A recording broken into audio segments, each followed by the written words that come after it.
Hello বন্ধুরা, good morning সবাইকে। এই যে আজ সকালে সমস্ত কাজ সেরে জল তোলা আর বাসন মাজা, তারপর ছেলের স্কুল পাঠানো, মেয়ের স্কুল পাঠানো, এগুলো কাজ সেরে সবজি কাটছি।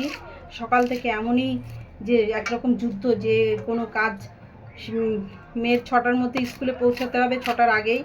আবার এদিকে ছেলের 7:30টায় স্কুল, মেয়ের 7:30টায় ছুটি। ওকে স্কুলে দিয়ে ওর বাবা আবার ওকে আনতে যায়। এমনই যে দম ফেলারই কোনো টাইম পাওয়া যায় না কোনো।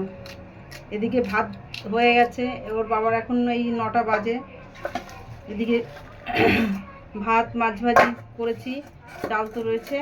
আর এদিকে এই যে ভেন্ডি ভাজি করব, আবার মাছের ঝোল করব। আর এই যে সবজি নিরামিষ পুঁই শাক দিয়ে একটু, শাকটা এমন যে রেখে দিলে নষ্ট হয়ে যায়। কালকে একটু করেছিলাম, একসঙ্গে বেশি খেতে পারবো না, আবার আজকে কাটছি। আর কুমড়ো রেখে দিলে কদিন খাওয়া যাবে, নষ্ট হয়ে যায়। এই জন্য শাক পাতা সঙ্গে সঙ্গে এনেই খাওয়ার চেষ্টা করি, শাকটা আগেই খাই। এই কাজ সেরে 10টা বাজতে বাজতে আবার ছেলেকে স্কুল থেকে আনতে যেতে হবে। এদিকে এই রান্না করতে হবে, এই মাছ করবো, আলু দিয়ে মাছ দিয়ে করবো, টমেটোটা দেবো, আলু বের করব।